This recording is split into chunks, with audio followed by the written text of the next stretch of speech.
중국의 SNS에서 한국 관광객들의 행동이 화제가 되었다. 상하이에 위치한 한 편의점에서 촬영된 짧은 영상이 웨이보와 샤오홍슈를 통해 급속도로 퍼지면서 많은 중국 네티즌들의 관심을 끌었다. 영상 속에는 몇 명의 한국 여성 관광객들이 등장했는데 이들은 계산을 하면서 번역 앱을 사용해 점원과 소통하려 애썼다. 그리고 결제가 끝난 후에는 허리를 굽혀 몇 번씩 인사를 하는 모습이 담겨 있었다. 이를 본 중국 네티즌들은 한국인들은 원래 이렇게 예의가 바른가라며 놀라워했고 우리 중국인도 이렇게 하면 좋겠다는 반응까지 나오면서 점점 화제가 되었다. 나는 중국 광저우에서 대학을 다니고 있는 24세의 리우한입니다. 전공은 국제관계이고 평소 다양한 나라의 문화에 관심이 많습니다. 웨이보를 통해 화제가 되는 이야기를 찾아보는 것을 좋아하는데 어느 날 이 영상을 보고 깊은 흥미를 느꼈습니다. 한국인들이 왜 저렇게까지 인사를 하는 걸까?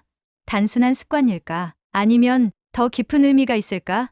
이런 생각이 머릿속을 떠나지 않았습니다. 사실 저는 한국에 대해 잘 알지 못했습니다. 한국 드라마나 음악이 중국에서 인기가 많다는 건 알고 있었지만 개인적으로 한국 문화를 접할 기회는 거의 없었습니다. 하지만 이 영상을 본 이후 한국이라는 나라가 새롭게 다가왔습니다. 저렇게 작은 행동 하나에도 사람들이 감동을 받고 화제가 될 수 있다면 그들의 문화에는 분명 특별한 무언가가 있을 것이라 생각했습니다. 그래서 한국에 대해 좀 더 알아보기 위해 인터넷을 뒤지기 시작했습니다. 검색을 해보니 한국인들은 평소에도 인사를 자주 한다는 사실을 알게 되었습니다. 가게에서 물건을 살 때, 길을 걸을 때, 심지어 버스를 탈 때도 인사를 한다고 했습니다. 더 놀라운 것은 연령이나 직급에 따라 인사의 방식이 다르다는 것이었습니다. 젊은 사람이 어른에게 인사할 때는 고개를 더 숙이는 것이 예의라고 했고 손을 흔드는 인사는 친한 사람끼리만 하는 것이라고 했습니다. 이런 세세한 부분까지 신경을 쓰는 것이 신기하면서도 매력적으로 느껴졌습니다. 그 후로도 저는 계속해서 한국의 예절 문화에 대해 찾아봤습니다. 한국에서는 식사할 때도 예절이 중요하다고 했습니다. 젓가락을 밥그릇에 꽂으면 안 되고 숟가락과 젓가락을 함께 사용해야 하며 어른이 먼저 수저를 들기 전에는 기다려야 한다는 규칙이 있다는 것이 인상적이었습니다. 심지어 술을 마실 때도 고개를 돌려서 마신다고 했습니다. 처음에는 조금 복잡하다고 느꼈지만 이런 세세한 예절이 한국 사회를 더욱 조화롭게 만드는 것 같아 흥미로웠습니다. 하지만 이런 정보만으로는 충분하지 않았습니다. 인터넷에서 본 내용과 실제 문화가 다를 수도 있었고 영상 속에서 보았던 한국 관광객들의 행동이 정말 한국인들에게서 자연스럽게 나오는 것인지 직접 확인해보고 싶었습니다. 그래서 저는 큰 결심을 했습니다. 방학 동안 한국을 직접 방문해 보기로 한 것입니다. 티켓을 예약하고 숙소를 찾고 여행 일정을 짜는 동안 점점 기대가 커졌습니다. 한국에서 직접 경험해보면 지금까지 알게 된 정보들이 사실인지 확인할 수 있을 것이고 더 많은 것을 배울 수 있을 것 같았습니다. 그리고 무엇보다도 저 역시 한국인들처럼 자연스럽게 예의를 지키는 모습을 배울 수 있을지도 모른다는 생각에 설레었습니다. 한국행 비행기를 타기 전날 밤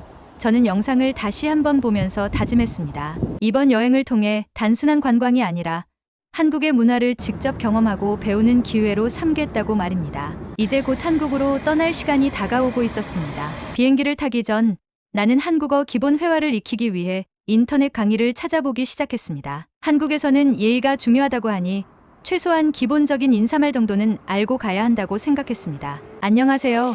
감사합니다. 죄송합니다. 이 세 가지 표현이 가장 기본적이고 중요한 말이라고 했습니다. 한국에서는 누군가와 처음 만날 때 안녕하세요라고 인사하는 것이 기본이며 가게에서 물건을 사고 나올 때도 감사합니다라고 말하는 것이 일반적이라고 했습니다. 실수했을 때는 죄송합니다라고 해야 하고 심지어 길을 지나가다가도 가볍게 부딪히면 사과하는 것이 자연스럽다고 했습니다. 한국에서는 이런 작은 표현들이 일상생활에서 자주 사용된다는 사실이 흥미로웠습니다. 나는 유튜브에서 한국 여행을 다녀온 사람들의 영상을 찾아보며 한국어 발음을 따라 해보았습니다. 하지만 직접 말하려고 하니 생각보다 쉽지 않았습니다. 발음이 어색해서 제대로 전달될지 걱정되었고 혹시 한국 사람들이 내 말을 이상하게 생각하지는 않을까 하는 고민도 들었습니다. 하지만 중요한 것은 노력하는 태도라고 생각하며 계속 연습했습니다. 또한 한국에서는 나이와 관계에 따라 말하는 방식이 다르다는 것도 알게 되었습니다. 친구나 동생에게는 반말을 써도 되지만 어른이나 처음 만난 사람에게는 존댓말을 써야 한다는 것이었습니다. 이런 부분이 중국어와는 조금 달랐기에 더욱 신경을 써야겠다고 생각했습니다. 여행 준비를 하면서 나는 자연스럽게 한국 문화에 대한 기대감이 커졌습니다. 단순히 관광지를 구경하는 것이 아니라 한국 사람들과 직접 소통하며 그들의 문화를 경험하는 것이 이번 여행의 가장 큰 목표가 되었습니다. 한국의 예의 문화가 정말 영상에서 본 것처럼 자연스럽게 자리 잡고 있는지, 그리고 내가 그것을 직접 체험하며 배울 수 있을지 궁금했습니다. 출국 당일 나는 공항으로 가는 길에도 스마트폰으로 한국어 문장을 반복해서 듣고 따라했습니다. 안녕하세요. 감사합니다. 이 짧은 문장이었지만 내가 한국에서 할 수 있는 첫 번째 인사가 될 것이었기 때문에 더욱 신경을 썼습니다. 비행기 안에서 창밖을 보며 생각했습니다. 몇 시간 후면 나는 한국 땅을 밟게 될 것이고 그곳에서 한국인들의 진짜 모습을 직접 확인하게 될 것입니다. 영상 속에서 본 한국 관광객들의 행동이 단순한 우연이었을지 아니면 한국인들에게는 당연한 문화였을지 이제는 직접 경험해 볼 시간이 다가오고 있었습니다. 비행기가 착륙하고 인천공항의 문이 열리자마자 나는 주변 사람들을 관찰하기 시작했습니다. 한국을 방문한 것이 처음이었기 때문에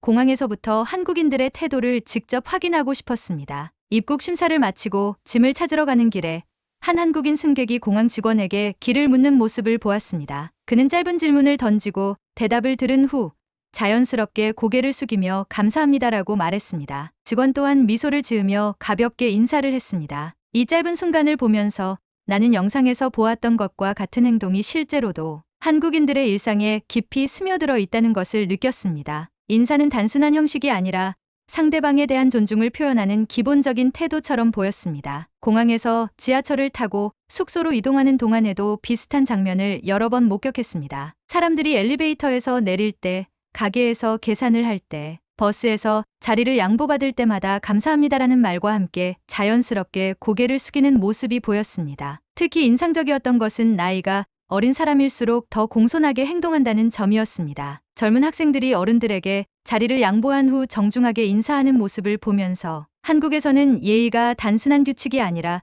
생활 그 자체라는 것을 실감할 수 있었습니다. 숙소에 도착한 후 나는 곧바로 근처 편의점에 들러 간단한 음료와 간식을 사기로 했습니다. 중국에서도 편의점은 자주 이용했기 때문에 익숙한 공간이었지만 한국 편의점에서는 어떤 분위기일지 궁금했습니다. 편의점 문을 열고 들어서자 직원이 나를 향해 어서 오세요라고 인사했습니다. 나는 순간 당황했지만 한국에서는 가게에 들어오면 손님에게 먼저 인사하는 것이 자연스러운 문화라는 것을 떠올리며 고개를 끄덕였습니다. 물건을 고른 후 계산대에 가서 결제를 마치자 직원은 다시 한번 감사합니다라고 말하며 가볍게 허리를 숙였습니다. 나는 예상하지 못한 순간이었지만 나 역시 자연스럽게 따라 하듯 고개를 숙이며 감사합니다라고 답했습니다. 순간 직원이 미소를 짓는 것을 보면서 왠지 모를 뿌듯함이 느껴졌습니다. 한국에서의 첫 번째 인사가 성공적으로 이루어졌다는 생각이 들었고 한국인들과 조금 더 가까워진 기분이었습니다. 숙소로 돌아오는 길에 나는 오늘 하루 동안 목격한 장면들을 떠올렸습니다. 공항에서,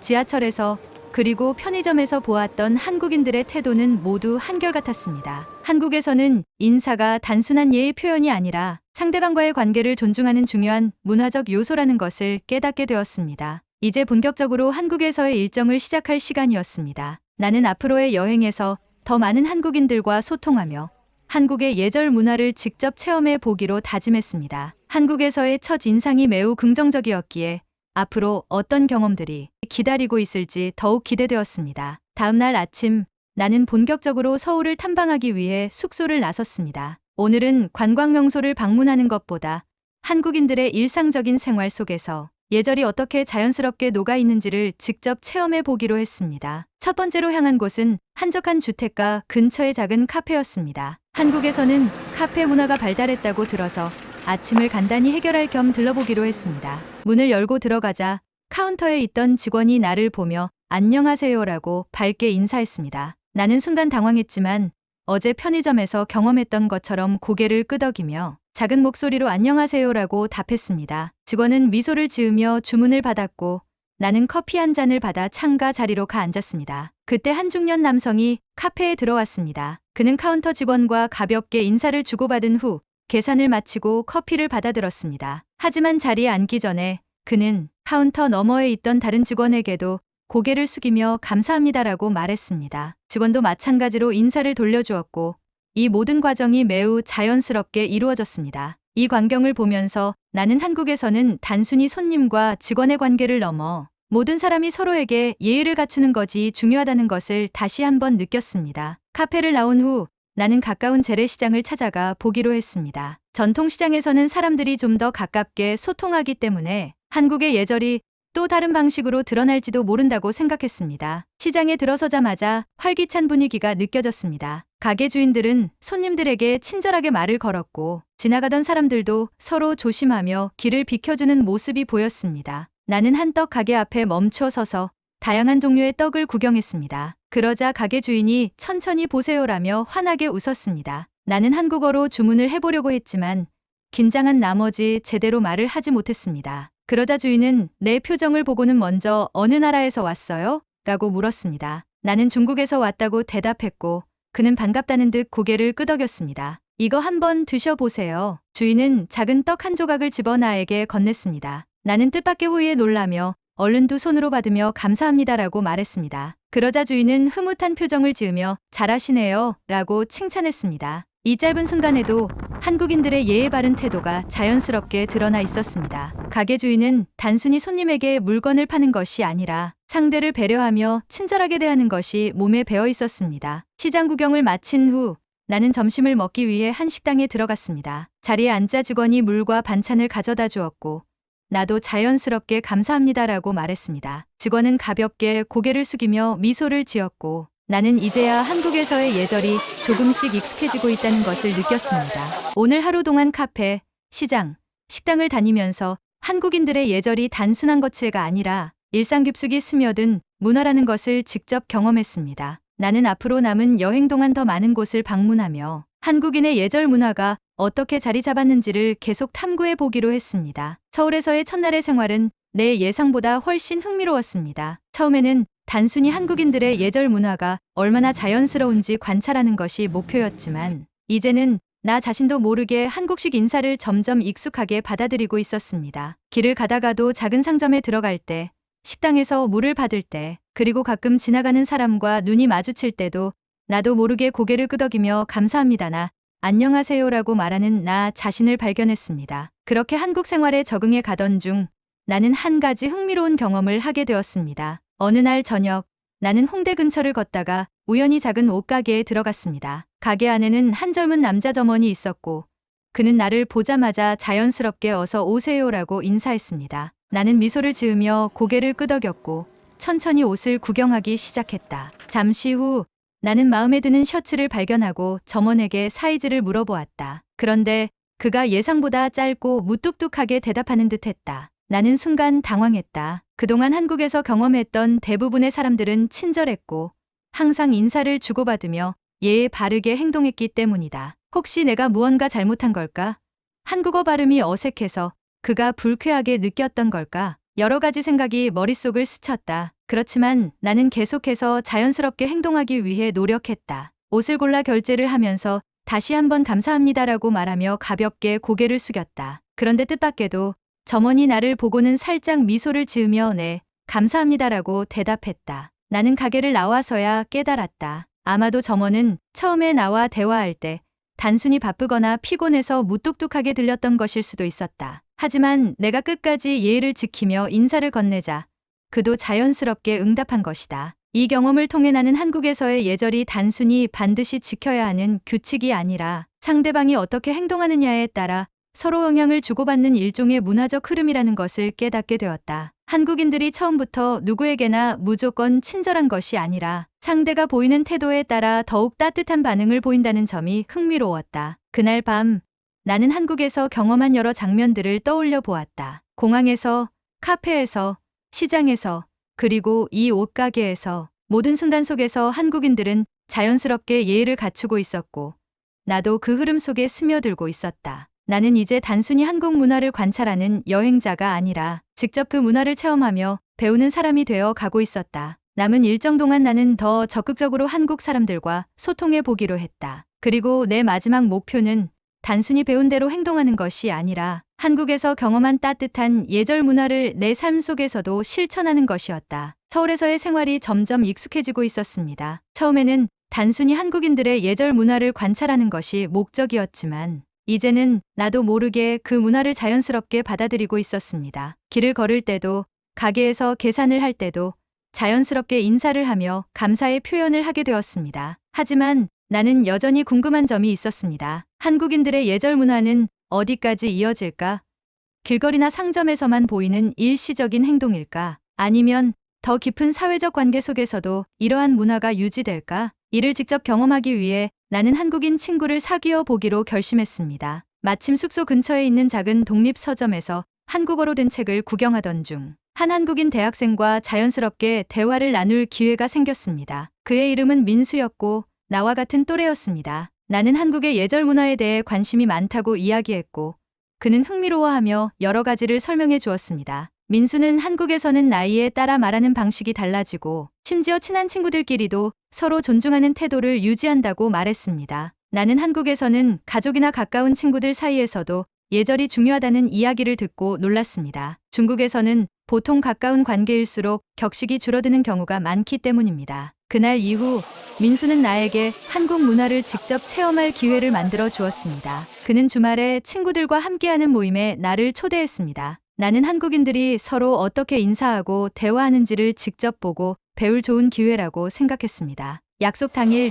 나는 약속 장소인 한식당으로 갔습니다. 민수의 친구들은 나를 반갑게 맞아주었고 처음 만난 사람들끼리도 자연스럽게 가벼운 목례를 하며 인사를 나누었습니다. 우리는 테이블에 둘러앉았고 나는 조심스럽게 그들의 행동을 관찰했습니다. 식사가 시작되자 나는 또 한 번 놀랐습니다. 한국에서는 식사 예절이 철저하게 지켜지고 있었습니다. 가장 연장자가 먼저 수저를 들고 나서야 다른 사람들이 식사를 시작하는 것이었습니다. 또한 누군가가 음식을 덜어주면 두 손으로 공손하게 받았고 술을 따를 때도 잔을 두 손으로 잡고 따르는 모습이 인상적이었습니다. 나는 이러한 세세한 행동들이 단순한 형식이 아니라 상대방을 존중하는 마음에서 비롯된 것임을 느낄 수 있었습니다. 한국의 예절 문화는 단순히 좋은 인상을 주기 위한 행동이 아니라 서로를 배려하고 존중하는 생활 방식이라는 것을 점점 더 깨닫게 되었습니다. 그날 식사를 마친 후 나는 자연스럽게 고개를 숙이며 감사합니다 라고 말했습니다. 그러자 민수와 그의 친구들은 미소를 지으며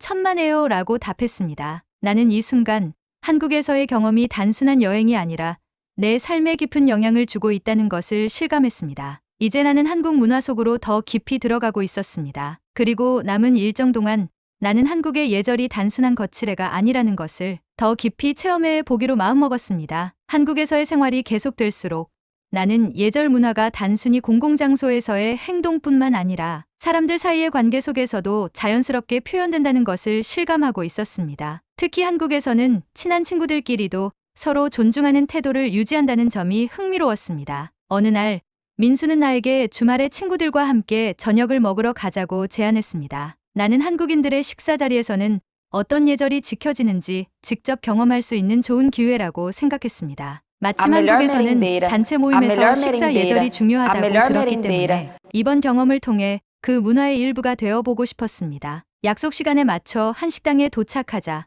민수의 친구들이 나를 반갑게 맞아주었습니다. 처음 만난 사이였지만 그들은 나에게 자연스럽게 목례를 하며 반갑습니다라고 인사했습니다. 나는 그들의 행동을 따라하며 고개를 숙였고 그 순간이 어색하지 않다는 것을 깨달았습니다. 한국에서는 이러한 작은 행동 하나하나가 사람들 간의 관계를 형성하는 중요한 요소라는 생각이 들었습니다. 자리에 앉자 민수는 나에게 한국의 식사 예절에 대해 설명해 주었습니다. 한국에서는 연장자가 먼저 수저를 들고 나서야 다른 사람들이 식사를 시작하는 것이 예의라고 했습니다. 또한 음식을 함께 나누어 먹을 때는 개인 접시에 덜어 먹는 것이 일반적이며 다른 사람을 위해 음식을 덜어줄 때는 젓가락보다는 숟가락을 사용하는 것이 더 정중한 행동이라고 했습니다. 나는 식사가 시작되기 전에 테이블 위에 모든 행동이 하나의 규칙처럼 정해져 있다는 점이 신기했습니다. 민수의 설명을 들으며 나는 조심스럽게 한국식 예절을 따라하려고 노력했습니다. 식사가 진행되는 동안 한 친구가 내 그릇에 반찬을 덜어주었고 나는 본능적으로 두 손을 모아 감사의 뜻을 표하며 감사합니다라고 말했습니다. 그 순간 친구들은 미소를 지으며 고개를 끄덕였고 나는 그들과 더 가까워진 느낌이 들었습니다. 술자리 예절도 흥미로웠습니다. 한국에서는 술을 따를 때도 나이와 관계에 따라 행동이 달라진다고 했습니다. 연장자가 술을 따라줄 때는 받는 사람이 두 손으로 잔을 들고 받아야 하며 술을 마실 때는 고개를 살짝 돌려 마시는 것이 예의라고 했습니다. 나는 그들의 행동을 유심히 관찰하며 최대한 자연스럽게 따라하려 했습니다. 이 모든 행동들이 처음에는 낯설었지만 시간이 지날수록 나도 모르게 한국식 예절에 익숙해지고 있었습니다. 나는 단순히 한국 문화를 관찰하는 여행자가 아니라 그 문화를 직접 체험하며 배우는 과정에 있었습니다. 특히 상대방에 대한 존중과 배려가 자연스럽게 행동으로 표현된다는 점이 인상적이었습니다. 식사가 끝난 후 우리는 계산대 앞에서 서로 잘 먹었습니다라고 인사했습니다. 이 말은 단순히 음식을 먹은 후의 감사 인사가 아니라 함께 시간을 보낸 것에 대한 일종의 예의 표현이라는 것을 깨달았습니다. 그리고 가게를 나설 때 점원에게도 자연스럽게 감사합니다라고 인사하는 모습을 보며 나는 한국에서의 예절이 특정한 상황에서만 이루어지는 것이 아니라 삶의 모든 순간에 녹아 있다는 것을 다시금 실감했습니다. 그날 밤 나는 숙소로 돌아와 오늘의 경험을 되새겨 보았습니다. 처음 한국에 왔을 때는 단순히 인사하는 모습만 보고 한국인들이 예의가 바르다고 생각했지만 이제는 그것이 단순한 행동이 아니라 상대방을 존중하는 태도에서 비롯된 것임을 알게 되었습니다. 그리고 나 역시 이제는 자연스럽게 고개를 숙이며 인사하고 작은 일에도 감사의 표현을 하게 되었다는 점에서 스스로 변화하고 있다는 것을 느꼈습니다. 앞으로 남은 일정 동안 나는 한국인들의 예절 문화를 더욱 깊이 이해하고 나아가 이를 내 생활 속에서도 실천해보고 싶었습니다. 이제 한국에서의 경험이 단순한 여행이 아니라 나 자신을 변화시키는 소중한 배움의 과정이 되고 있었습니다. 식사를 마친 후 우리는 근처의 작은 카페로 이동했습니다. 한국에서는 식사를 한 후 함께 커피를 마시는 문화가 자연스럽다고 했기에 나는 이 경험 또한 한국인의 생활 방식을 이해하는 데 도움이 될 것이라 생각했습니다. 카페에 도착하자 친구들은 자연스럽게 문을 잡아주거나 자리로 안내하며 서로를 배려하는 모습을 보였습니다. 나는 작은 행동 하나에서도 상대방을 존중하는 태도가 묻어난다는 것을 다시금 느꼈습니다. 카페에서 주문을 할 때 나는 한국어로 직접 말해보기로 했습니다. 아메리카노 한 잔 주세요. 발음이 어색할까 걱정되었지만 직원은 내 말을 이해하고 친절하게 주문을 받아주었습니다. 나는 자연스럽게 감사합니다라고 말했고 직원도 밝게 미소를 지으며 네, 감사합니다라고 대답했습니다. 한국에서는 손님과 직원이 서로 감사 인사를 주고받는 것이 일상적인 문화라는 것을 새삼 깨달았습니다. 자리에 앉아 친구들과 이야기를 나누던 중 나는 한국인들이 가까운 관계에서도 예의를 지킨다는 사실을 다시금 실감하게 되었습니다. 대화 도중에도 서로의 말을 끝까지 경청하며 끼어들지 않으려 노력하는 모습이 인상적이었습니다. 또한 친구들 사이에서도 존댓말을 사용하는 경우가 많았는데 이는 단순한 거리감이 아니라 상대방을 배려하는 방식이라는 것을 알게 되었습니다. 커피를 마시며 대화를 나누던 중 한 친구가 나에게 질문을 했습니다. 한국에서 생활하면서 가장 인상적인 점이 뭐예요? 나는 잠시 생각한 후 대답했습니다. 처음에는 단순히 인사를 자주 한다는 것이 신기했어요. 그런데 점점 생활하면서 보니 그 인사가 단순한 습관이 아니라 상대방을 존중하는 표현이라는 걸 알게 됐어요. 내 대답을 들은 친구들은 고개를 끄덕이며 공감했습니다. 맞아요. 한국에서는 예절이 단순한 형식이 아니라 상대방에 대한 배려로 이어지는 경우가 많아요.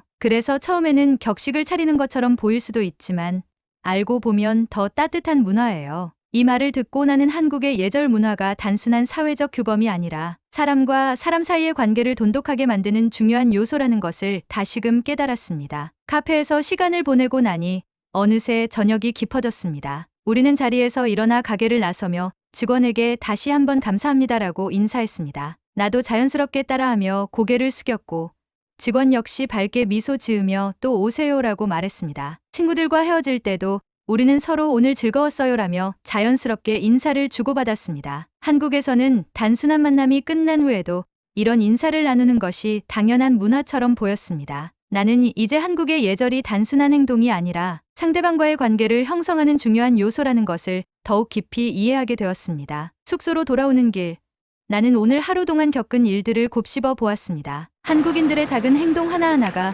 모두 예절과 배려에서 비롯된 것이었고 이제는 나도 그것을 점점 익숙하게 받아들이고 있었습니다. 앞으로 남은 시간 동안 나는 더 많은 한국 문화를 체험하며 배울 것이고 이 경험들은 단순한 여행 이상의 의미를 가지게 될 것이라 확신했습니다. 서울에서의 생활이 익숙해질수록 나는 점점 한국인의 예절 문화에 자연스럽게 동화되고 있었습니다. 처음에는 단순히 한국인들의 인사 습관이나 식사 예절을 관찰하는 것에 그쳤지만 이제는 나도 모르게 그들과 비슷한 행동을 하게 되었습니다. 가게에서 물건을 살 때, 식당에서 음식을 받을 때, 길을 걸으며 누군가와 눈이 마주칠 때마다 자연스럽게 고개를 끄덕이거나 감사합니다라는 말을 하게 된 것이었습니다. 하지만 한국에서의 생활이 계속될수록 나는 단순한 겉모습뿐만 아니라 예절이라는 것이 사람들 사이의 신뢰와 관계를 형성하는 중요한 요소라는 것을 깨닫게 되었습니다. 특히 상대방이 먼저 존중을 표현하면 자연스럽게 그에 대한 보답으로 나 또한 예의를 갖추게 된다는 점이 흥미로웠습니다. 어느 날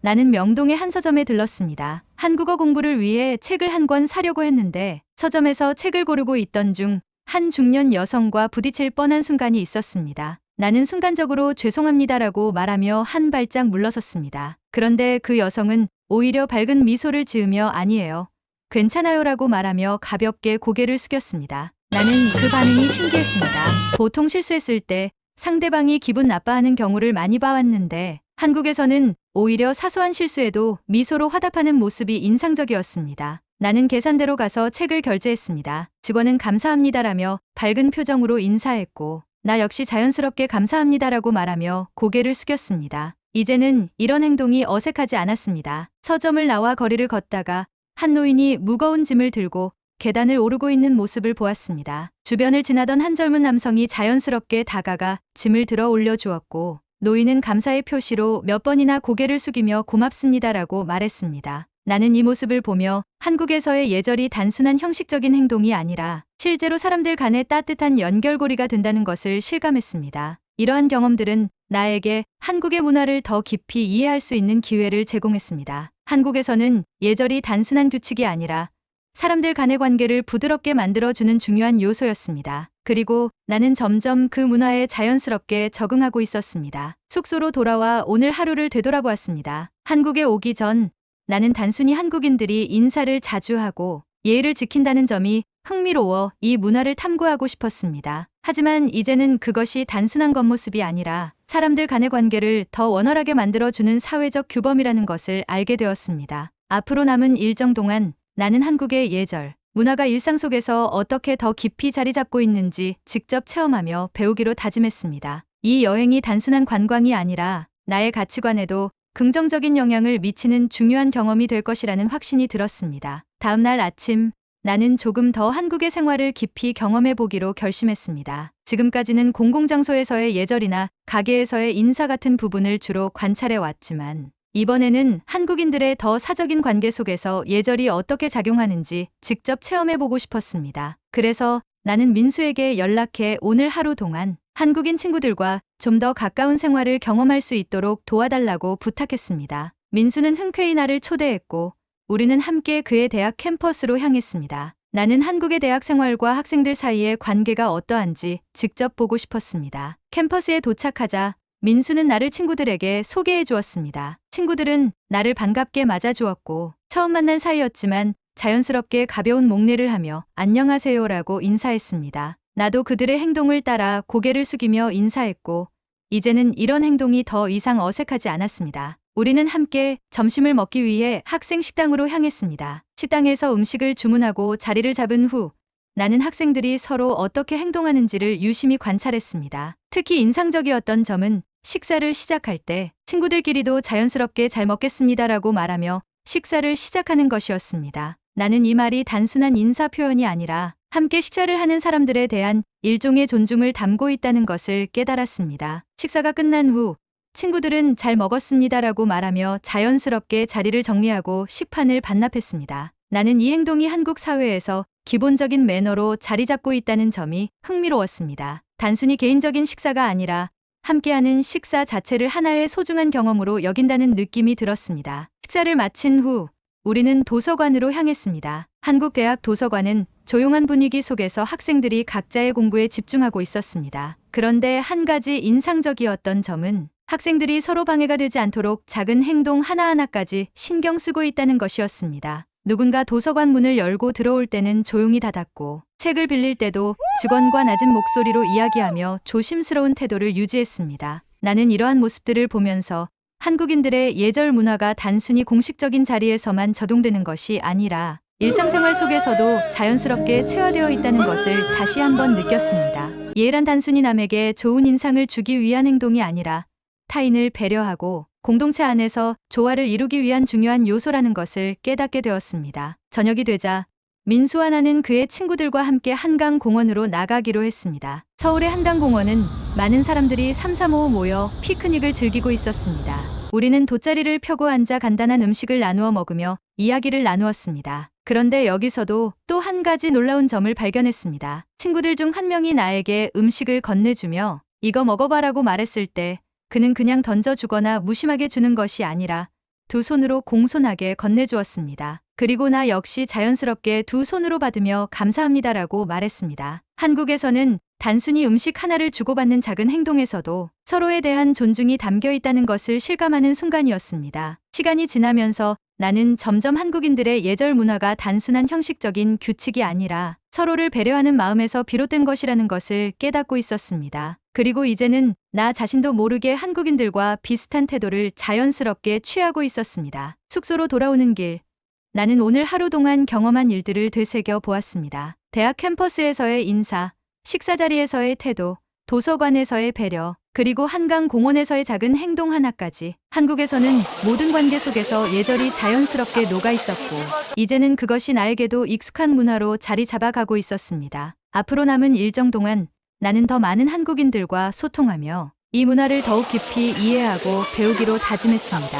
한국에서의 경험은 이제 단순한 여행이 아니라 나 자신을 변화시키는 소중한 배움의 과정이 되고 있었습니다. 한국에서의 생활이 익숙해지면서 나는 점점 한국인들의 예절 문화가 자연스럽게 몸에 배어가고 있었습니다. 처음에는 단순히 인사를 주고받는 것에 그쳤지만 이제는 상황에 맞는 표현과 행동을 고민하며 상대방을 배려하는 태도가 중요하다는 것을 깨닫고 있었습니다. 하지만 나는 아직도 한국에서의 예절이 완벽하게 익숙하지 않았고 어느 순간 작은 오해를 불러일으킬 수도 있다는 사실을 간과하고 있었습니다. 나는 국제관계학을 전공하며 다양한 나라의 문화를 배우는 것을 좋아합니다. 한국을 방문한 이후 나는 한국인들의 예절 문화가 단순한 형식적인 행동이 아니라 사람과 사람 사이의 관계를 더욱 원활하게 만드는 중요한 요소라는 것을 직접 경험하고 있습니다. 이제 나는 한국에서의 생활에 익숙해지고 있지만 때때로 문화적 차이에서 오는 실수도 경험하게 됩니다. 어느 날 나는 한국인 친구들과 함께 저녁 식사를 하기로 했습니다. 우리는 서울의 전통시장에서 유명한 한식당을 찾았고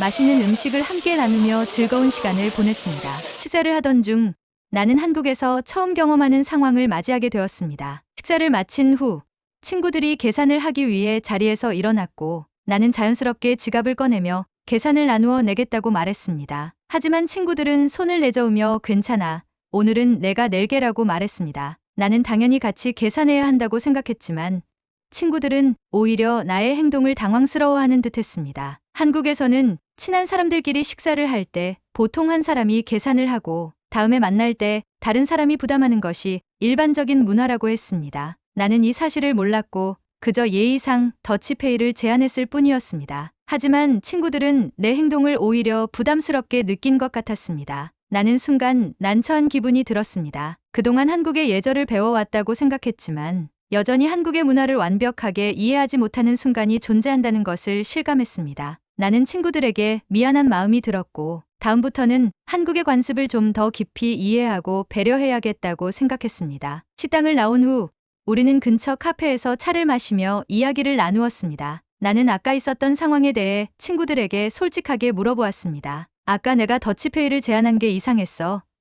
친구들은 웃으며 이상한 건 아니야. 다만 한국에서는 보통 친한 친구들끼리는 더치페이를 잘 하지 않아. 그냥 다음번에 내가 한번 사면 되라고 설명해 주었습니다. 이 이야기를 듣고 나니 마음이 조금 편해졌습니다. 나는 한국에서의 예절이 단순히 형식적인 것이 아니라 상대방과의 관계를 더 돈독하게 만드는 과정이라는 것을 다시 한번 깨닫게 되었습니다. 더치페이가 당연한 문화에서 자란 나로서는 이해하기 어려운 부분이었지만 한국에서는 신뢰와 배려를 표현하는 방식이 다를 수 있다는 것을 알게 되었습니다. 이 경험을 통해 나는 한국의 예절 문화가 단순히 규칙이 아니라 상대방과의 관계를 고려하며 자연스럽게 이루어지는 것이라는 점을 다시금 배우게 되었습니다. 앞으로 나는 단순히 겉으로 보이는 행동만 따라하는 것이 아니라 그 행동이 가지는 의미를 이해하고 실천하려고 노력할 것입니다. 한국에서의 생활은 나에게 많은 깨달음을 주고 있으며 이러한 경험을 통해 더욱 성장할 수 있다는 생각이 들었습니다. 며칠 후 나는 한국의 전통 문화를 더 깊이 체험해 보기 위해 한옥마을을 방문하기로 했습니다. 한국의 옛날 가옥이 잘 보존된 곳이라 한국의 생활 방식과 예절이 과거부터 어떻게 이어져 왔는지 직접 경험할 수 있을 것이라 기대했습니다. 나는 친구들과 함께 한복을 대여하여 입고 마을을 걸으며 한국의 문화적 분위기를 한층 더 가까이 느낄 수 있었습니다. 한옥마을을 걷다가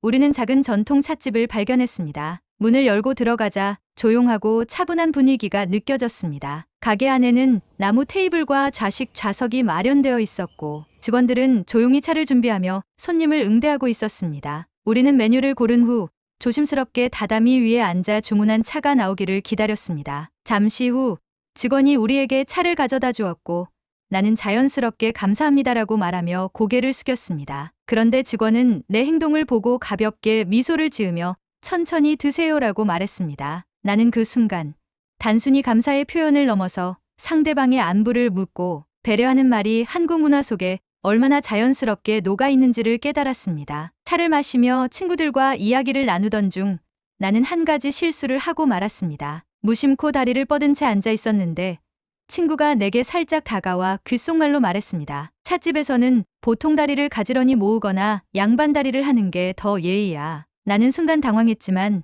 곧바로 자세를 고치며 아, 미안해라고 말했습니다. 친구는 웃으며 괜찮아. 처음 경험하는 거니까라고 했지만 나는 순간적으로 한국의 예절을 제대로 이해하지 못한 것 같아 민망함을 느꼈습니다. 나는 차를 한 모금 마시며 스스로에게 질문을 던졌습니다. 나는 한국의 예절을 충분히 이해하고 있는 걸까? 처음 한국에 왔을 때보다 많은 것을 배웠고 나름대로 한국 문화를 존중하며 행동한다고 생각했지만 여전히 작은 실수들이 반복되고 있었습니다. 나는 친구들의 조언 덕분에 이러한 부분을 배워 나가고 있었지만 한국인들에게는 당연한 문화가 나에게는 아직도 익숙하지 않은 부분이 많다는 것을 실감했습니다. 그 후에도 나는 한옥마을을 돌아다니며 한국의 전통 가옥과 문화를 체험했습니다. 한 가옥에서는 차례를 지내는 모습을 설명하는 프로그램이 진행되고 있었습니다. 해설사는 한국에서는 조상에게 예를 다하는 것이 매우 중요하며 특히 절을 하는 방식에도 세세한 규칙이 있다고 설명했습니다. 나는 그 말을 들으며 한국의 예절이 단순히 현대적인 생활 방식에만 국한된 것이 아니라 오랜 역사와 전통 속에서 이어져 온 것임을 깨달았습니다. 이날의 경험을 통해 나는 한국의 예절 문화가 단순한 거칠애가 아니라는 것을 다시 한번 느꼈습니다. 단순히 감사합니다라고 말하는 것이 중요한 것이 아니라 그 말을 하면서 상대방을 존중하는 태도가 더 중요하다는 것을 이해하게 되었습니다. 또한 내가 익숙하지 않은 문화라 하더라도 배우고 실천하려는 태도가 한국인들에게는 더욱 의미 있게 다가올 수 있다는 것도 깨달았습니다. 숙소로 돌아오는 길, 나는 오늘 있었던 일들을 곱씹으며 앞으로의 남은 일정 동안 더욱 한국 문화를 깊이 이해하고 받아들이기로 다짐했습니다. 한국에서의 생활은 단순한 여행이 아니라 나 자신을 변화시키는 중요한 배움의 과정이 되고 있었습니다. 한국에서의 생활이 길어질수록 나는 한국인들의 예절이 단순한 거칠애가 아니라는 것을 더욱 실감하고 있었습니다. 처음에는 단순히 인사하는 습관이나 식사 예절을 배우는 것이 전부라고 생각했지만 시간이 지날수록 예절이 사람과 사람 사이의 관계를 조화롭게 만드는 중요한 요소라는 것을 깨닫고 있었습니다. 하지만 여전히 나는 한국의 문화를 완벽하게 이해하지 못한 상태였고 때로는 작은 실수로 인해 오해를 살 수도 있다는 것을 경험하게 되었습니다. 나는 한국에 오기 전부터 한국의 예절 문화에 대해 많은 기대를 하고 있었습니다. SNS에서 본 영상 속 한국 관광객들의 예의 바른 태도를 보며 한국에서는 모든 사람들이 자연스럽게 예절을 지키고 배려하는 것이 당연한 것이라고 생각했습니다. 하지만 실제로 한국에서 생활하면서 한국인들 사이에서도 예절을 지키는 방식이 사람마다 다르고 상황에 따라 달라질 수도 있다는 것을 알게 되었습니다. 어느 날 나는 한국인 친구들과 함께 저녁 식사를 하러 갔습니다. 이번에는 한식당이 아니라 현대적인 분위기의 양식당이었고 우리는 각자 먹고 싶은 메뉴를 골랐습니다. 식사가 나오고 친구들과 함께 즐겁게 대화를 나누며 음식을 먹던 중 나는 무심코 내 반찬을 친구의 접시로 옮겨주었습니다. 중국에서는 가까운 친구나 가족과 음식을 나누어 먹는 것이 자연스러운 문화였기 때문에 나는 아무런 고민 없이 그렇게 행동했습니다. 그러나 순간 친구가 약간 당황한 표정을 지었습니다. 그는 나를 보고 고마운데 한국에서는 보통 음식은 각자 먹는 게 예의야라고 조심스럽게 말했습니다. 나는 그제야 내가 실수를 했다는 것을 깨달았고 순간 얼굴이 달아올랐습니다. 친구는 내게 한국에서는 가까운 사이에서도 상대방의 개인적인 공간을 존중하는 것이 중요하며 특히 식사 자리에서는 각자의 음식에 손을 대지 않는 것이 기본적인 예절이라고 설명했습니다. 물론 아주 친한 친구나 가족끼리는 음식을 나누어 먹는 경우도 있지만 처음 만나는 사람이나 친하지 않은 사이에서는 이런 행동이 신뢰가 될 수도 있다는 것이었습니다. 나는 순간 당황했지만 친구의 설명을 들으며 한국인들의 사고방식을 조금 더 이해할 수 있었습니다. 나는 곧바로 사과하며 미안해. 중국에서는 보통 가까운 사람끼리는 음식을 나눠 먹는 게 자연스러워서 무심코 그렇게 했어라고 말했습니다. 친구는 웃으며 괜찮아. 한국에서는 그냥 각자 먹는 게 일반적일 뿐이야 라고 말하며 상황을 부드럽게 넘겼습니다. 이 작은 사건을 통해 나는 한국에서 예절을 지키는 것이 단순히 정해진 규칙을 따르는 것이 아니라 상대방이 어떻게 느낄지를 고려하는 것이 가장 중요하다는 것을 깨닫게 되었습니다. 중국에서는 친근함을 표현하기 위해 음식을 나누는 것이 자연스럽지만 한국에서는 그것이 오히려 상대방의 개인적인 공간을 침범하는 행동이 될 수도 있다는 점이 흥미로웠습니다. 그날 이후 나는 한국의 예절 문화에 대해 더 깊이 고민하게 되었습니다. 단순히 한국인들이 하는 행동을 따라하는 것이 아니라 그 행동이 왜 중요하고 어떤 의미를 가지는지를 이해하는 것이 더욱 필요하다는 생각이 들었습니다. 나는 한국에서의 남은 시간 동안 더 많은 사람들과 소통하며 그들의 문화와 사고방식을 더욱 깊이 배우기로 결심했습니다. 이제 한국에서의 경험은 단순한 여행이 아니라 나 자신을 성장시키는 값진 배움의 과정이 되고 있었습니다. 며칠 후 나는 한국인 친구들과 함께 작은 가정집에서 열리는 홈파티에 초대받았습니다. 한국에서의 생활이 길어질수록 나는 점점 한국식 예절에 익숙해지고 있었지만 가정에서의 문화는 아직 직접 경험해 보지 못했기에 이번 초대는 나에게 아주 특별한 기회였습니다. 초대해둔 친구는 민수였고 그의 부모님께서 직접 음식을 준비해 주신다고 했습니다. 나는 한국에서 집으로 초대받는 것은 가까운 관계를 의미하는 경우가 많다고 들었기에 이 초대를 받은 것 자체가 무척 기쁘고 감사했습니다. 하지만 동시에 가정 내에서 지켜야 할 예절을 잘 몰랐기 때문에 혹시라도 실수하지 않을까 걱정이 되었습니다. 나는 한국에서 집을 방문할 때는 작은 선물을 준비하는 것이 예의라는 이야기를 들은 적이 있었습니다. 그래서 고민 끝에 한옥마을에서 구입한 전통차 세트를 선물로 가져가기로 했습니다. 민수의 집에 도착하자 그의 부모님께서는 밝은 미소로 나를 맞아주셨습니다. 나는 정중하게 안녕하세요라고 인사하며 준비한 선물을 건넸고 부모님께서는 아이고 이렇게 선물을 준비해 오셨네요. 고마워요라고 하시며 기뻐하셨습니다. 그 순간 나는 첫 인사가 정말 중요하다는 것을 다시 한번 실감했습니다. 집 안으로 들어가자마자 나는 또 한 번 한국 문화의 특징을 체감하게 되었습니다. 현관에서 신발을 벗고 들어가는 것이었습니다. 물론 한국에서는 실내에서 신발을 신지 않는다는 것을 알고 있었지만 막상 직접 경험해 보니 이런 작은 부분에서도 한국과 중국의 문화 차이가 느껴졌습니다. 나는 조심스럽게 신발을 벗고 실내화로 갈아 신으며 자연스럽게 행동하려 노력했습니다. 식사가 준비되는 동안 나는 민수의 부모님과 대화를 나누었습니다. 부모님께서는 나에게 한국 생활이 어떤지, 음식은 입맛에 맞는지 등을 물어보셨고 나는 최대한 정중하게 대답하며 대화를 이어갔습니다. 그런데 나는 여기서 또 한 가지 흥미로운 점을 발견했습니다. 한국에서는 연장자와 대화할 때 눈을 너무 빤히 쳐다보지 않는 것이 예의라고 했습니다. 나는 대화를 나누면서 자연스럽게 부모님의 눈을 마주쳤지만 때때로 시선을 살짝 내리거나 고개를 끄덕이는 것이 더 정중해 보인다는 것을 깨달았습니다. 잠시 후 식사가 준비되었고 우리는 식탁에 둘러앉았습니다. 나는 한국 가정에서의 식사 예절이 궁금했기에 조심스럽게 주변 사람들의 행동을 따라 하기로 했습니다. 식사가 시작되기 전에 민수의 부모님께서는 잘 먹겠습니다라고 말씀하셨고 나도 자연스럽게 따라서 말했습니다. 그런데 음식을 먹다가 한순간 당황스러운 상황이 발생했습니다. 나는 평소처럼 밥그릇을 손에 들고 먹으려 했는데 민수가 나를 보며 작은 목소리로 한국에서는 밥그릇을 들고 먹지 않는 게 좋아라고 조심스럽게 알려주었습니다. 나는 순간 당황했지만 곧바로 밥그릇을 내려놓고 젓가락을 사용해 음식을 먹었습니다. 중국에서는 밥그릇을 손에 들고 먹는 것이 자연스러운 행동이지만 한국에서는 바닥에 놓인 채로 먹는 것이 일반적이라는 점을 새롭게 배우는 순간이었습니다. 식사가 끝난 후 나는 잘 먹었습니다라고 말하며 감사의 인사를 전했습니다. 부모님께서는 많이 먹었어요? 라고 물어보셨고 나는 네, 너무 맛있었어요 라고 대답했습니다. 그런데 나중에 민수가 웃으며 알려주었습니다. 한국에서는 많이 먹었어요?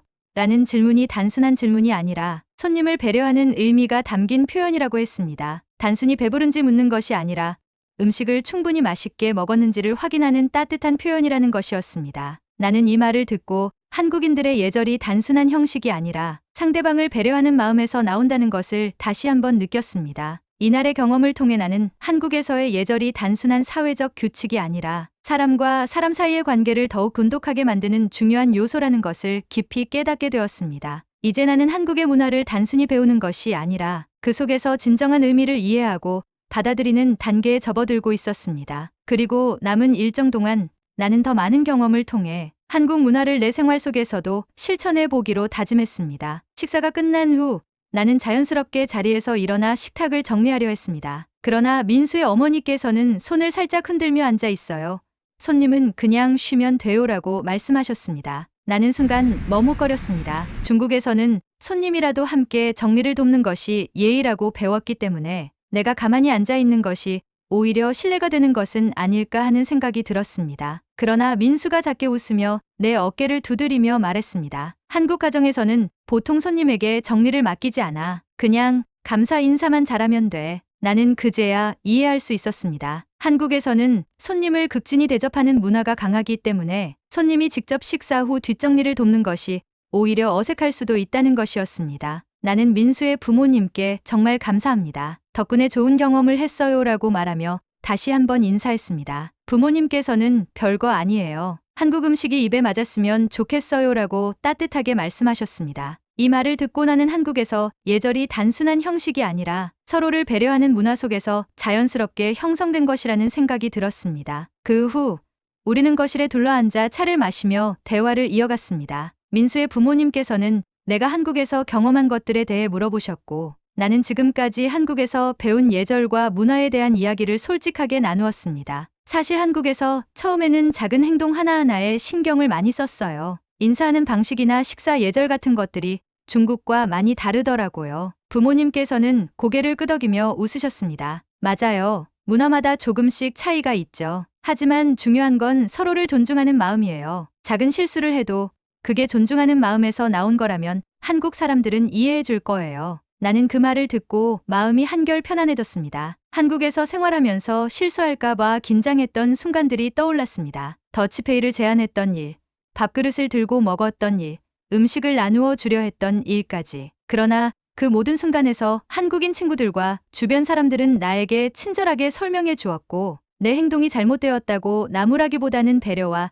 이해를 바탕으로 문화를 알려주었습니다. 이제 나는 한국의 예절을 단순히 외우는 것이 아니라 그 속에 담긴 의미를 이해하려 노력하고 있었습니다. 한국에서의 경험이 단순한 여행이 아니라 내 사고방식을 넓히고 새로운 문화를 받아들이는 과정이라는 것을 깨닫게 되었습니다. 시간이 늦어져 집을 떠날 시간이 되었습니다. 나는 다시 한번 부모님께 감사 인사를 드렸고 부모님께서는 따뜻한 미소로 다음에도 꼭 놀러 와요라고 말씀해 주셨습니다. 민수와 함께 집을 나서면서 나는 오늘 하루 동안 배운 것들을 곱씹어 보았습니다. 이제 한국에서의 생활이 얼마 남지 않았습니다. 하지만 나는 이곳에서 배운 예절과 문화를 단순한 여행의 추억으로 남기는 것이 아니라 앞으로의 삶 속에서도 실천하고 싶다는 생각이 들었습니다. 존중과 배려가 자연스럽게 스며든 한국의 문화, 그리고 그 안에서 내가 경험한 따뜻한 관계들이 나에게 큰 영향을 주고 있었습니다. 이제 나는 단순한 외국인 방문객이 아니라 한국 문화를 존중하고 이해하는 한 사람으로서 이곳에서의 마지막 시간을 더욱 의미 있게 보내기로 다짐했습니다. 한국에서의 생활이 마무리될 시간이 다가오고 있었습니다. 처음 한국을 방문했을 때 나는 단순히 한국인들의 예절 문화가 어떤 방식으로 나타나는지 궁금했습니다. 하지만 시간이 지나면서 단순한 관찰을 넘어 한국인들의 배려와 존중이 일상 속에서 자연스럽게 표현되는 모습을 직접 경험하게 되었습니다. 이제 나는 그 문화의 일부가 되어 가고 있었고 한국에서 배운 것들이 나의 사고방식과 행동에도 영향을 주고 있다는 것을 느끼고 있었습니다. 한국을 방문한 이후 나는 한국인들의 예절이 단순한 형식적인 행동이 아니라 사람과 사람 사이의 관계를 더욱 부드럽게 만들어주는 중요한 요소라는 것을 직접 경험하고 있습니다. 이제 한국에서의 생활이 끝나가고 있지만 나는 이곳에서 배운 것들을 소중히 간직하며 앞으로도 실천하고 싶습니다. 출국을 하루 앞둔 날 나는 서울의 마지막 일정을 보내기로 했습니다. 먼저 한국에서의 마지막 식사를 하기로 하고 단골이 된 작은 한식당을 찾았습니다. 식당에 들어서자 사장님께서는 나를 알아보고 환하게 웃으며 오늘이 마지막 날이에요? 라고 물었습니다. 나는 고개를 끄덕이며 네,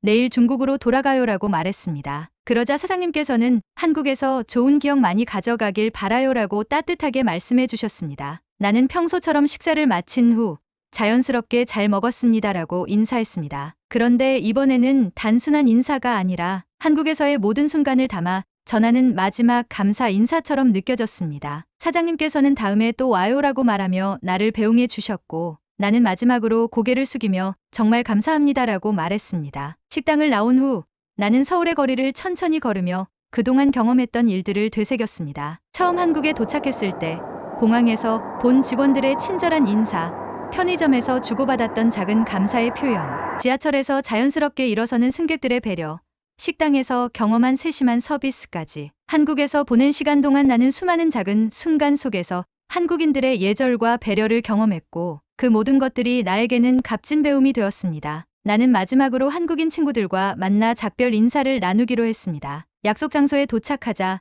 친구들은 나를 반갑게 맞이하며 정말 가는 거야? 라고 물었습니다. 나는 웃으며 응, 이제 한국에서 배운 것들을 중국에서도 실천해야지라고 대답했습니다. 우리는 함께 저녁을 먹으며 지난 시간 동안의 경험들을 이야기했고 친구들은 나에게 한국에서의 시간이 좋은 기억으로 남았으면 좋겠다고 말해주었습니다. 식사가 끝난 후 나는 친구들과 마지막 인사를 나누었습니다. 한국에서는 작별 인사를 할 때도 예의를 갖추는 것이 중요하다는 것을 알기에 나는 자연스럽게 고개를 숙이며 정말 고마웠어요. 덕분에 한국에서 좋은 경험을 많이 했어요 라고 말했습니다. 친구들은 미소를 지으며 우리도 내 덕분에 많은 걸 배웠어. 다음에 꼭 다시 만나자라고 대답했습니다. 공항으로 가는 길, 나는 창밖을 바라보며 한국에서 보낸 시간들을 다시 한번 떠올렸습니다. 처음에는 단순히 예절을 배우는 것이 목표였지만 이제는 그 예절이 단순한 형식이 아니라 사람들 사이의 관계를 더욱 따뜻하게 만들어주는 중요한 요소라는 것을 이해하게 되었습니다. 한국에서 배운 인사의 중요성, 배려하는 태도, 그리고 상대방을 존중하는 마음가짐은 앞으로 나의 삶에서도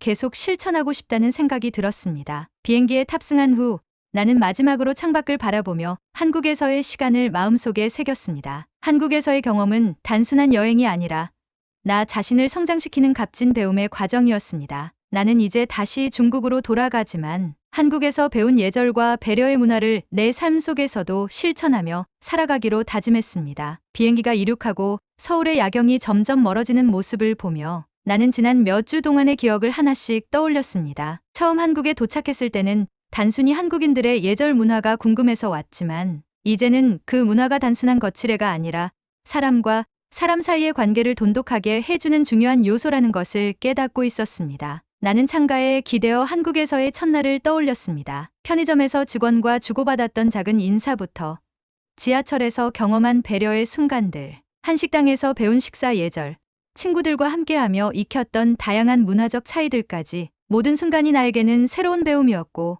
이제는 그 모든 것들이 자연스럽게 몸에 배어 있었습니다. 비행기가 구름 위를 지나며 안정된 항로로 접어들었을 때 나는 자연스럽게 승무원이 건네준 음료를 받으며 감사합니다라고 말했습니다. 그런데 그 순간 나는 스스로 놀랐습니다. 한국에서의 생활이 끝났음에도 불구하고 그동안 배운 것들이 이제는 내 습관이 되어 있었기 때문이었습니다. 나는 다시 한번 생각했습니다. 한국에서 배운 예절과 배려는 단순히 한국에서만 적용되는 것이 아니라 어느 나라에서든 사람들과 원활한 관계를 맺고 따뜻한 소통을 하는데 중요한 요소가 될 수 있다는 것을 깨달았습니다. 이제 나는 한국에서 배운 것들을 중국에서도 실천하며 살아가기로 마음먹었습니다. 도착 예정 시간을 알리는 기내 방송이 들려왔습니다. 나는 창밖을 바라보며 마지막으로 한국에서 보낸 시간들을 떠올렸습니다. 그리고 혼자서 작은 목소리로 말했습니다. 정말 감사합니다. 한국. 이제 나는 다시 일상으로 돌아가지만 한국에서 배운 예절과 배려는 나의 삶 속에서 계속 이어질 것입니다. 공항에 도착한 후 나는 천천히 입국 심사를 마치고 짐을 찾으러 향했습니다. 비행기에서 내린 순간부터 주변 사람들의 말소리와 익숙한 풍경이 나를 반겼지만 어딘가 모르게 모든 것이 낯설게 느껴졌습니다. 몇 주 전까지만 해도 익숙했던 중국의 일상이었지만 한국에서 경험한 것들이 내 마음속 깊이 자리 잡고 있었기에 이질감이 들었습니다. 나는 공항에서 가족과 친구들에게 무사히 도착했다는 연락을 보냈습니다. 그리고 짐을 챙겨 공항 출구를 향해 걸어가던 중 한 승객이 실수로 내 가방을 살짝 건드리고 지나갔습니다. 나는 반사적으로 괜찮습니다라고 말하며 가볍게 고개를 숙였습니다. 그런데 상대방은 나를 잠시 바라보다가 아무 말 없이 그냥 지나갔습니다. 그 순간 나는 한국에서의 경험과 중국에서의 일상 사이의 차이를 다시 한번 실감하게 되었습니다. 한국에서는 이런 상황에서 자연스럽게 죄송합니다 또는 괜찮아요라는 말이 오가며 가벼운 인사를 주고받는 것이 익숙한 문화였지만 중국에서는 꼭 그렇지는 않았습니다. 물론 중국에서도 예의가 중요하지만 한국에서는 그것이 훨씬 더 생활 깊숙이 자리 잡고 있었다는 것을 다시 한번 깨닫는 순간이었습니다. 나는 공항을 빠져나와 택시를 타고 집으로 향했습니다. 창밖으로 익숙한 거리와 건물들이 스쳐 지나갔지만 내 시선은 한국에서 보았던 깨끗한 거리와 질서정연한 도로 풍경을 떠올리고 있었습니다. 나는 이번 여행이 단순한 관광이 아니라 나에게 있어 중요한 변화를 가져온 시간이었다는 것을 실감했습니다. 집에 도착하자 가족들이 반갑게 나를 맞이했습니다. 부모님께서는 한국은 어땠어? 라고 물으셨고 나는 환하게 웃으며 정말 많은 걸 배웠어요 라고 대답했습니다. 그리고 가방에서 한국에서 가져온 작은 선물을 꺼내 부모님께 건넸습니다. 부모님께서는 내가 한국에서 겪었던 일들에 대해 듣고 싶어 하셨고 나는 한국에서 경험한 예절 문화와 사람들의 따뜻한 배려에 대해 이야기해 드렸습니다. 이제 나는 다시 중국에서의 일상으로 돌아왔습니다. 하지만 나는 한국에서 배운 것들을 내 삶 속에서도 실천하기로 다짐했습니다. 단순히 인사를 하는 것이 아니라 상대방을 존중하는 태도, 작은 배려를 실천하는 마음, 그리고 사람들과의 관계 속에서 예의를 지키려는 노력을 계속해 나갈 것입니다. 한국에서 보낸 시간은 끝났지만 그곳에서 배운 가치들은 앞으로도 나와 함께할 것입니다. 나는 한국에서의 경험을 소중히 간직하며 다시 한번 그곳을 방문할 날을 기대하고 있습니다. 며칠이 지나고 나는 다시 익숙한 일상으로 돌아왔습니다. 하지만 한국에서의 경험은 내 사고방식과 행동에 큰 변화를 주었습니다. 예전에는 그저 편리함과 효율성을 우선시하던 나였지만 이제는 작은 행동 하나에도 배려와 존중을 담으려는 노력을 하게 되었습니다. 학교에서 친구들을 만났을 때 나는 자연스럽게 가벼운 목례를 하며 인사를 건넸습니다. 처음에는 친구들이 의아한 표정을 지었지만 이내 익숙해진 듯 웃으며 인사를 받아주었습니다. 또한 카페에서 음료를 주문한 후 직원에게 감사합니다라고 말하며 가볍게 고개를 숙이자 직원은 살짝 놀란 듯 하다가 미소를 지으며 별말씀을요라고 대답했습니다. 나는 그 순간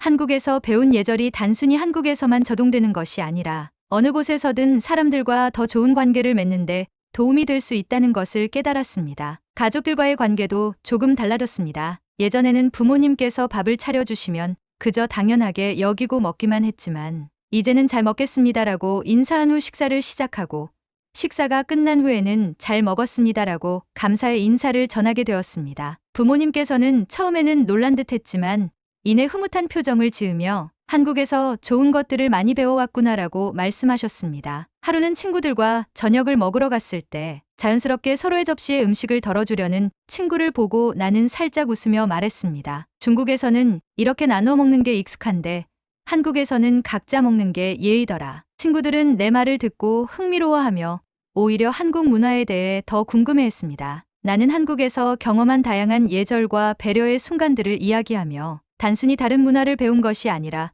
그것이 내 삶 속에서도 자연스럽게 적용되고 있음을 느꼈습니다. 이제 나는 한국에서의 경험이 단순한 여행이 아니라 나 자신을 변화시키는 계기가 되었다는 것을 확신하게 되었습니다. 단순히 한국 문화를 따라하는 것이 아니라 그 속에 담긴 의미를 이해하고 실천하는 것이 중요하다는 것을 깨달았습니다. 앞으로도 나는 한국에서 배운 존중과 배려의 태도를 잊지 않고 일상 속에서 실천하며 살아가기로 다짐했습니다. 한국에서 보낸 시간은 끝났지만 그곳에서 배운 것들은 내 삶 속에 깊이 자리 잡았습니다. 그리고 언젠가 다시 한국을 방문하게 된다면 나는 이제 단순한 여행자가 아니라 한국 문화를 진정으로 이해하는 사람으로서 그곳을 다시 경험할 것입니다. 어느덧 한국에서 돌아온 지도 시간이 꽤 흘렀습니다. 하지만 나는 여전히 한국에서 배운 예절과 배려의 태도를 실천하려 노력하고 있었습니다. 처음에는 단순히 한국 문화를 존중하는 차원에서 시작한 행동이었지만 시간이 지날수록 그것이 나 자신에게도 긍정적인 영향을 미치고 있음을 깨닫게 되었습니다. 하루는 수업이 끝난 후 도서관에 들렀습니다. 조용한 분위기 속에서 책을 찾다가 실수로 다른 학생과 가볍게 부딪혔습니다. 이전 같았으면 그냥 지나쳤을지도 모릅니다. 하지만 나는 반사적으로 고개를 살짝 숙이며 죄송합니다라고 말했습니다. 상대방도 나를 보고 놀란 듯 했지만 이내 웃으며 괜찮아요라고 대답했습니다. 나는 그 짧은 순간에도 한국에서 배운 배려와 존중의 태도가 자연스럽게 몸에 배어 있음을 실감했습니다. 또 다른 날 친구들과 식사를 하러 갔을 때도 비슷한 일이 있었습니다. 우리는 음식을 주문한 후 식사를 가져다 주신 직원에게 자연스럽게 감사합니다라고 인사했습니다. 그런데 친구들 중 몇 명은 나를 보며 너 요즘 인사를 자주 하네 라고 말했습니다. 나는 웃으며 대답했습니다. 한국에서는 이런 게 자연스러운 문화야. 나도 모르게 습관이 됐어. 친구들은 흥미롭다는 듯 고개를 끄덕이며 나의 변화를 긍정적으로 바라보았습니다. 시간이 지나면서 나는 한국에서 배운 것들이 단순히 특정한 문화에 국한된 것이 아니라 어디서든 더 좋은 인간관계를 맺는데 도움이 된다는 것을 깨닫게 되었습니다. 존중과 배려는 국경을 넘어서